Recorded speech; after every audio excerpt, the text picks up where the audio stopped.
অনেকগুলো গুরুত্বপূর্ণ খবর নিয়ে কিন্তু আজকের ভিডিওটা রয়েছে। বেশ কিছু গুরুত্বপূর্ণ ইনফরমেশন মধ্যে সবথেকে বড় ইনফরমেশন যেটা আমার কাছে লেগেছে এই মুহূর্তে, যেটা আমি বলতে চলেছি, সেটা হচ্ছে একটা আইটি কোম্পানি, যে কোম্পানি কিন্তু ডিএলএম এর উপরও কাজ করছে, মানে design link embedded system, hardware লেভেলের চিপ লেভেলের কাজকর্মগুলো করা কোম্পানি কিন্তু নেট প্রফিট কোয়ার্টার অন কোয়ার্টারে দেখতে পাচ্ছি 90% জাম্প করেছে। এবং আরেকটা ইন্টারেস্টিং ব্যাপার হচ্ছে কোম্পানি কিন্তু 104 কোটি মতো নেট প্রফিট, মানে প্রফিট আফটার ট্যাক্স বলতে পারি আমি, সেটা করেছে। ডিজিটাল ইঞ্জিনিয়ারিং এবং টেকনোলজির ব্যাপারে কোম্পানিটা অসম্ভব ভালো রয়েছে। কোম্পানির নাম হচ্ছে সায়ান্ট। সায়ান্টকে নিয়ে সায়ান্টের সেমিকন্ডাক্টর সেশন আমি আগের দিনও বলেছিলাম, সেখানেও কিন্তু কোম্পানিটা দুরন্ত করেছে এবং বিরাট বড় বড় মাপের সমস্ত অর্ডারগুলো এসছে। প্রায় $500 মিলিয়ন একটা বড় মাপের একটা কাজ করছে ওরা, যেটা ভবিষ্যতে কিন্তু বিরাট জায়গা তৈরি করবে। অলরেডি সায়ান্ট ডিএলএমকে নিয়ে আমি কিন্তু আগে একটা গোটা ভিডিওই বানিয়েছিলাম, সেখানেও বলেছিলাম একটা রোবাস্ট অর্ডার বুক রয়েছে। সায়ান্টের এত দুর্দান্ত রেজাল্ট হওয়ার পিছনে যে কারণটা রয়েছে, সেটা গতবারের প্রফিটেবিলিটি ভালো ছিল না, যে কারণে যেন কোম্পানিটা অনেক পতন ঘটেছিল। তাই বলে কি আজকে বিরাট জাম্প করলো? একদম না, কিছুই জাম্প করেনি। কিন্তু জাম্প করার ঠিক এই মুহূর্তে পর্যন্ত আমি বলতে পারি, কিন্তু ভবিষ্যৎ রয়েছে দুর্দান্ত এবং কোম্পানির ফান্ডামেন্টালও স্ট্রং রয়েছে। আমি এবার একটু ফান্ডামেন্টালের দিকে একটুখানি দেখে নিয়ে বাকি সমস্ত নিউজগুলোর দিকে একটু কভার করতে যাব।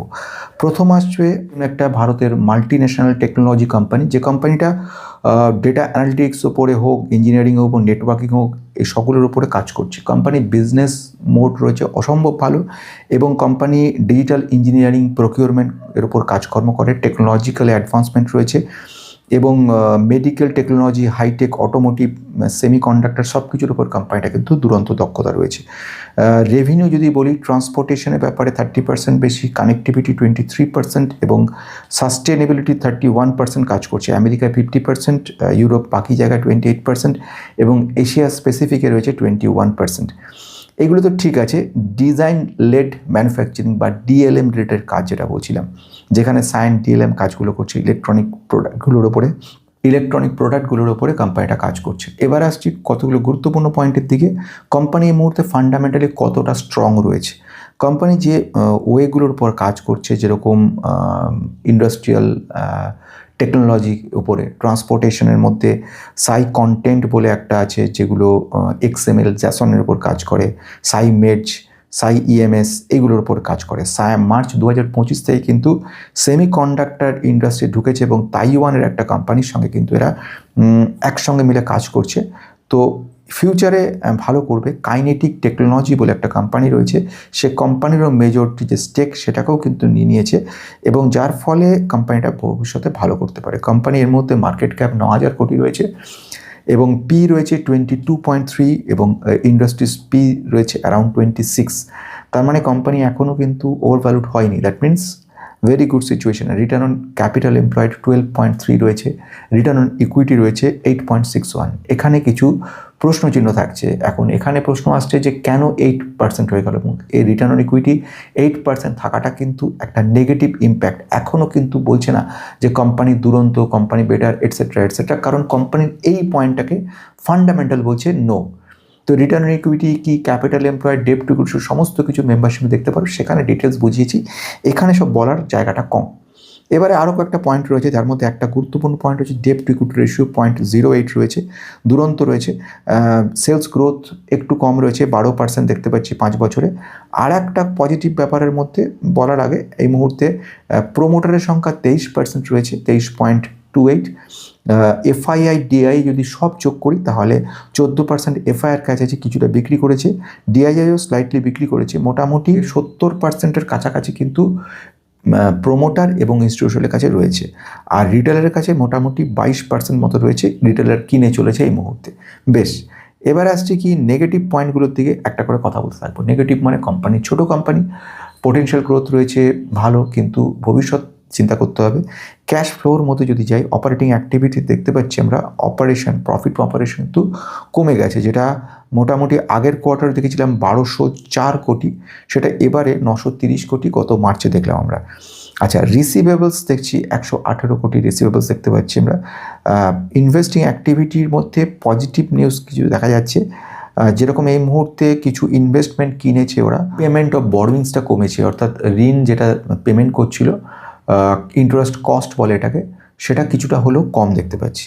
তাহলে এই দিক থেকে দেখতে গেলে কোম্পানিটা কিন্তু এই মুহূর্তে একটা পজিটিভ ইম্প্যাক্টের মধ্যে কিন্তু রয়েছে এবং একটা ভালো জায়গা তৈরি করতে পারে। নেক্সট ওয়ান যে কথা বলবো সেটা হচ্ছে গ্যাব্রিয়েল ইন্ডিয়া।